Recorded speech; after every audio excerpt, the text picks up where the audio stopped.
Tonight on CFTK-TV News, a UNBC symposium highlights shifting watersheds, Kermode Friendship's new winter fundraiser, and a senior who didn't share his lotto win. Northwest BC's only television news team. We are CFTK-TV News. Hello and thanks for joining us on this Wednesday, November 26th, 2025. I'm Jaylene Matthews. A joint statement from the mayor of Kitimat and the elected chief of the Haisla Nation says that the two parties met with Alberta's premier yesterday afternoon. The statement from Phil Germuth and Colleen Nice said their meeting with Danielle Smith mainly centered around the role that the Haisla Nation's traditional territory plays in Canada's sustainable energy development.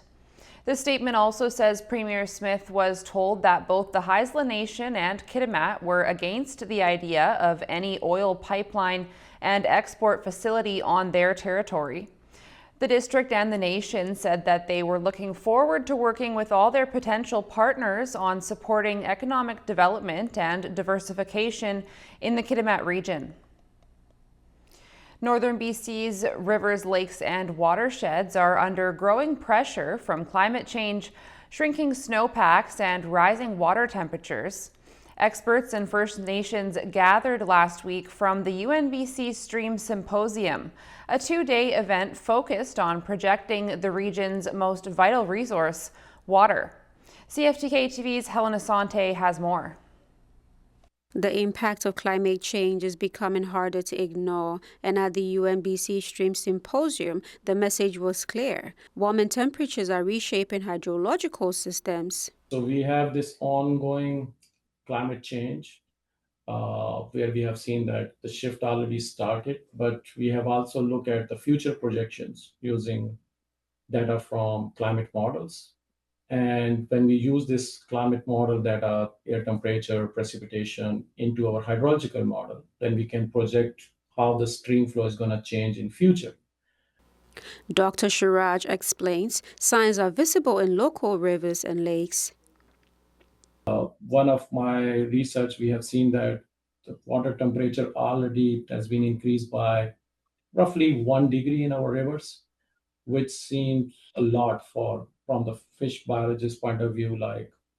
And we are seeing along with the water availability in the next 30 years, the water temperatures, in some studies, they are saying that water temperatures are projected to increase by 3 to 4 degrees. And in future, we are also seeing more dry and warmer condition in our watersheds, which will create favorable condition for wildfire, for example. As climate pressures grows, expert says future of Northern BC's water depends on evidence-based planning and strong regional cooperation and collaborations.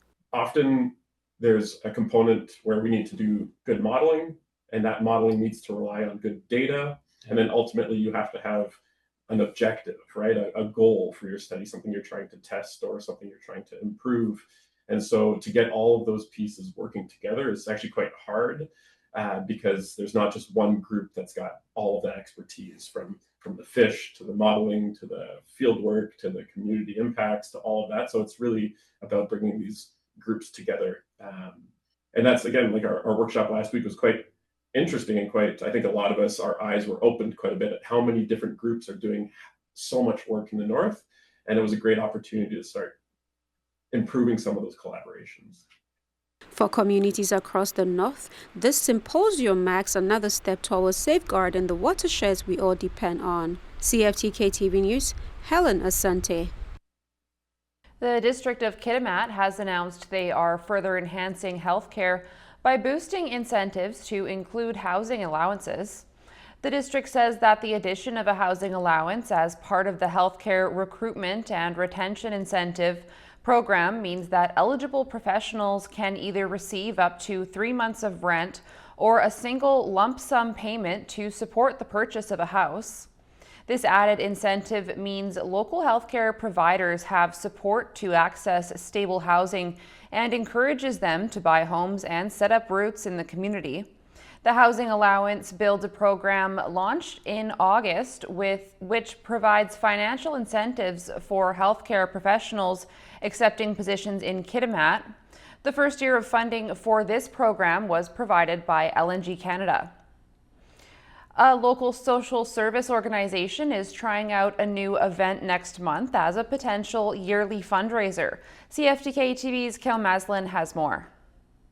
December 14th will see the Kermode Friendship Society put on an event for the first time as they look to raise money with the intention of putting themselves in a better position to help people. So December 14th, we are hosting our first ever walk and run fundraiser for our outreach program, which Jamie is the coordinator of, as a fundraiser for the homeless and the people out in the streets. The Warm Hearts Winter Run is set to begin at 11 in the morning and last until 2 in the afternoon, and will be located at what was once known as the Grand Trunk Pathway. The total distance that participants will be traveling is 5 kilometers, and the society will be offering Christmas-themed items to anyone who wants to wear them. The society's executive director also explains where the idea to put on this event came from. My husband's a very avid runner. He is part of the Skeena Valley Run Club, and last year there was a Make-A-Wish Foundation, just a fun run where you sent in your registration and you got a free Santa suit, and he kind of spearheaded that last year. So we were having a conversation. I asked, are you doing it again this year? Like, are you going to do it? What's the plan? And he wanted to focus on something local so the funds and stays within our community and supporting a local charity or a local organization. And he said he would support us if we wanted to do it and maybe put it towards a program within Kermode, and we had a conversation, and it's all going to go towards a good cause and stay within our community. People can register for the events online beforehand up until December 12th on a website called Tracky, where it costs $30 to enter on your own, $50 to enter a family of up to 4 people, and $100 to enter an organization. It will also be possible to register the day of the event for those who make their way to it. Donations of items like socks and mitts will also be accepted, and food like cookies, hot chocolate, and candy canes will be waiting for those who cross the finish line. For CFTK TV News, I'm Kale Maslin. Rio Tinto has announced they're donating $400,000 in total to 15 organizations across Canada who provide services to people impacted by gender-based violence. This donation was done with the 16 days of activism against gender-based violence in mind, as it will be running over the next couple weeks, and it's the 6th year in a row that Rio Tinto has made a donation like this. 2 organizations in northern BC are getting a piece of the donation, as Terrace's Own Sand Society and the Elizabeth Fry Society in Burns Lake will both receive $25,000. Coming up next, legislature blame game over a potash terminal.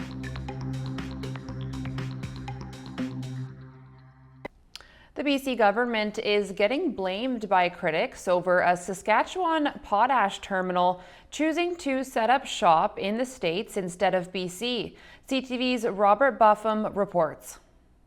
Crisis is being blocked. Saskatchewan potash was a priority during question period in the BC legislature. Nutrien just chose Washington State for over $1 billion project, driven out of this province, walking away for an opportunity for people in this province to prosper.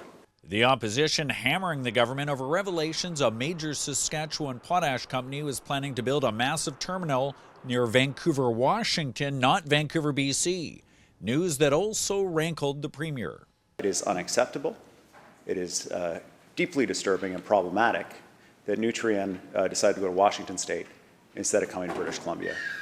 The company, Nutrien, says in picking Washington State over a port in BC like Vancouver or Prince Rupert, it assessed 30 criteria, including port capacity, noting Port of Longview best met the technical and commercial requirements. It's designed to complement our existing Canadian port capacity and to support long-term production growth in Saskatchewan.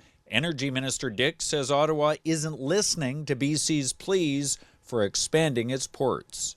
Well, we've been making the case to the federal government for the need to invest in ports, to expand our capacity in ports. This is a major priority for BC. But the opposition blame an uncertain investment climate in BC flowing from Indigenous land claims, and also say the NDP should be pushing Ottawa harder on port expansion. We should be looking at getting rid of the thermal coal out of Vancouver that's coming out of the United States as a way to be able to leverage against Americans. So we had options that we could have looked at. The attacks came from Saskatchewan too. Its premier blaming the decision for Nutrien to go south on Premier Eby's opposition to Alberta's proposed pipeline to the coast. And we see an ND Premier stand up, Mr. Speaker. That Premier says, we don't want oil in this port, Mr. Speaker, because you can't get a boat into it. And then that same NDP policy-making Premier, Mr. Speaker, questions why another industry isn't making that very investment in our nation. A final decision on where Nutrien will build its next terminal is coming in 2027. An announcement about the pipeline in 2 days. Robert Buffum, CTV News. Turning to the weather, a meteorologist for the Weather Network predicts frigid blasts of Arctic air to chill most of Canada for the first week of December, delivering a more traditional Canadian winter. The network's seasonal forecast for December, January, and February predicts most of Canada will face near or colder than normal temperatures, but there's still some uncertainty about whether the second half of winter's fury will be widespread or more focused on Western Canada. Meteorologist Doug Gillum says it will certainly be a December to remember, but the forecast doesn't necessarily call for a historically severe winter. And now we'll take a look at the Northwest BC weather report. Tonight on the North Coast, expect conditions to be mainly cloudy with a light wind except from the northeast, which will be 40 kilometers an hour through mainland inlets and valleys, a low of +3 degrees. Over the next few days on the North Coast, expect conditions to clear and mainly sun and clouds until the rain comes back for the weekend. Daily highs from 5 to 7 degrees, overnight lows from 1 to 5 degrees. Tonight in the Terrace-Kitimat area, expected to be cloudy.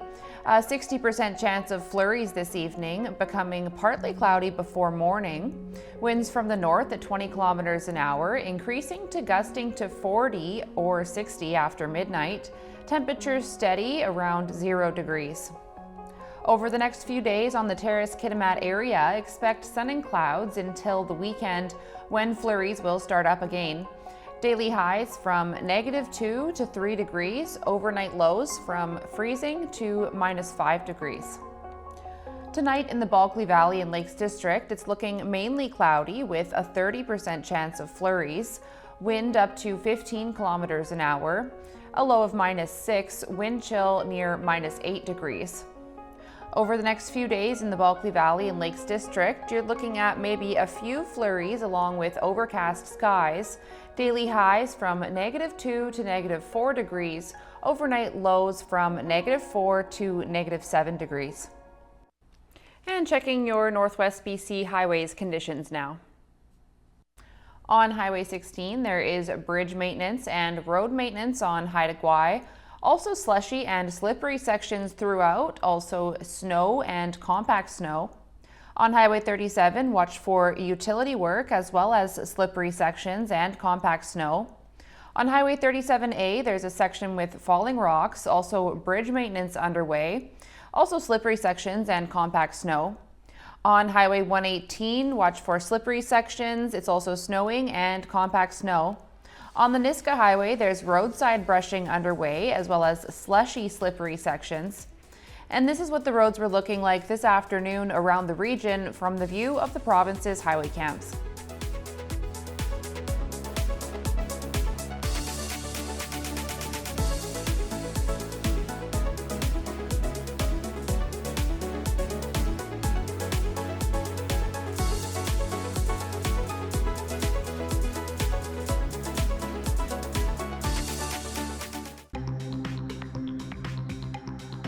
Still to come, Vancouver's FIFA spending under scrutiny.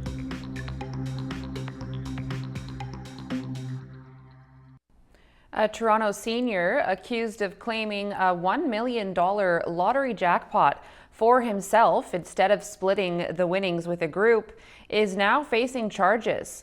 CTV's Adrian Gabriel has more on the case that might alarm group lotto players. The sweet sound of one lotto win may have turned into a $1 million scheme. Winner, Gagnon. A joint investigation by the Ontario Provincial Police and the province's Lottery and Gaming Corporation have led to charges that allege that this man, 70-year-old Alex Perucha from Toronto, falsely claimed a $1 million lotto win as his own when he should have split the winnings with two others. At Lotto Max, you have a 1 in 33 million chance of winning. In a news release touting the $1 million payday this summer, Perucha is quoted as saying, "I won a free play, so I went to the store to claim it." The next day he reviewed his numbers and says, "I double-checked my ticket and counted the zeros. When I realized it was a $1 million prize, I was overwhelmed." The winning Lotto Max free play ticket with Encore, purchased here at this Toronto corner store, was claimed on July 2nd, 2025, and was paid out by the OLG. When you go into the lottery office in Ontario, you're asked specifically, are you a member of a group? And if you say, no, I'm not, and then you sign that form, that's a false statement because it's a sworn statement. The senior citizen has been charged with theft over $5,000 and fraud over $5,000. The maximum penalty is 14 years in jail. Pretty serious stuff. An email from the 70-year-old's lawyer in part states that Mr. Perucha categorically denies all allegations and charges related to the lottery ticket and maintains he has done nothing wrong, going on to claim the dispute involves complex facts that will be addressed through the proper legal process, though if he's found guilty, his share of the winnings could go up in smoke. There may be a question about whether he's entitled to any of the money. If you're purchasing lotto tickets with friends and family, there are group forms that you can use. Mr. Perucha will plead his case in court on January 8th. Adrian Gabriel, CTV News, Toronto. Anticipation is mounting for the Vancouver FIFA World Cup, and construction of the impressive new PNE amphitheater is well underway. But what's perhaps less impressive is that the project is going significantly over budget. CTV's St. John Alexander reports. Construction well underway, the PNE's new amphitheater is clearly taking shape. But as it reaches new heights, so too does its cost. Because the original estimate, $65 million, suddenly looks like a bargain. I think this should be a really big red flag about the kinds of cost overruns that taxpayers are on the hook for with the FIFA World Cup coming next summer. The City of Vancouver, an official host of the Games, says the revised cost is now nearly $184 million. It blames the rising price of material and labor and challenging soil conditions. And despite deep cuts to city programs, Vancouver has approved all those extra millions. Cost overruns driving up the cost of this project by 3 times is worrying, right? That signals that this wasn't well planned out to begin with. FIFA officials are counting on the open-air venue with its sweeping wooden roof to be done on time. It will host official World Cup watch parties. For its part, the PNE says the project was deemed to be so important to the region that the decision was made by Vancouver City Council and supported by the PNE board to move forward with the project. It's not something I'm especially happy with, but the reality is that we have the world arriving on our doorstep in about 6 months, and we have a commitment to deliver a fan fest, and it will be at this amphitheater site. Scheduled to open in early summer, the PNE hopes it will be ready soon enough to host a celebration before handing the impressive and ever-pricey venue to FIFA. St. John Alexander, CTV News, Vancouver. Prime Minister Mark Carney has announced new supports for Canada's steel and lumber industries against the effects of U.S. tariffs. Carney says Canada is working to limit foreign steel imports, which will give domestic steel makers a greater share of the Canadian market. Turning to the markets now, Canada's main stock index finished nearly 280 points higher, helped by gains in the basic materials sector, while U.S. markets also gained ground. The Canadian dollar rose 0.2 cents. The price of gold gained $25. Oil was up 70 cents. Natural gas gained 13 cents. Aluminum was up 10.50. In Toronto, the TSX gained close to 280 points. The Venture Index was up 26 points. In New York, the Nasdaq was up 189 points, and the Dow Jones gained 315 points. Still ahead, how the Lost Canadians bill is fast-tracking citizenship.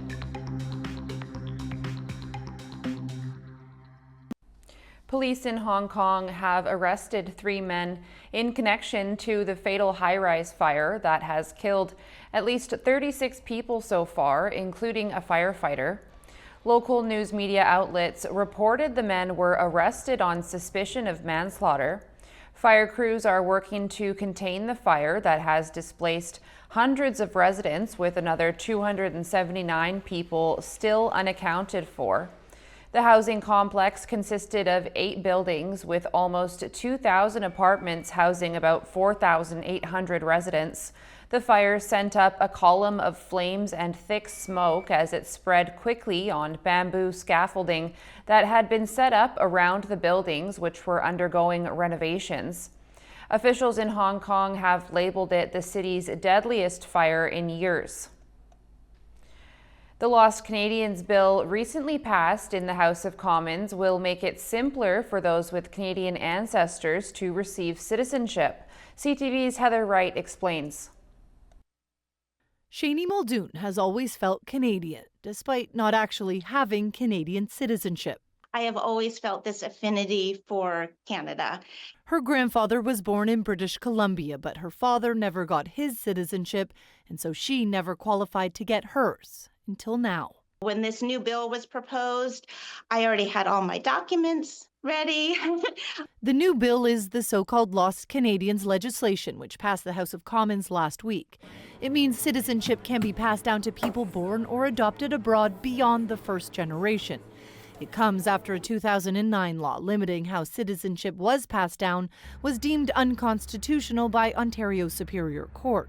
Given the current state of the United States administration, I think it's important to kind of have that in the back pocket. Caitlin Murphy is a midwife in upstate New York whose maternal great-grandparents were Canadian. She received her Canadian citizenship earlier this year under interim changes made while the legislation was working its way through Parliament, and plans to move to Canada in the next 2 years. Over the past however many years, it's just kind of been reaffirmed to me, like this is not the place that is supportive of our beliefs. Immigration consultants have seen a surge in interest in Canadian citizenship, but caution, it's not a rubber stamp. It's not sort of a free-for-all type of an application, but I think it's still worth attempting for many people who see that they have either parent, grandparent, great-grandparent who may have been born in Canada. Experts say given the interest in Canadian citizenship, lengthy waits are to be expected while all of these applications are processed. That's our news for now. For more local news, come check us out on CFTK-TV.com. All of our newscasts and stories also go up on our YouTube and TikTok pages. And we'll be back tomorrow with more local news from around the Northwest and beyond. Thanks for watching.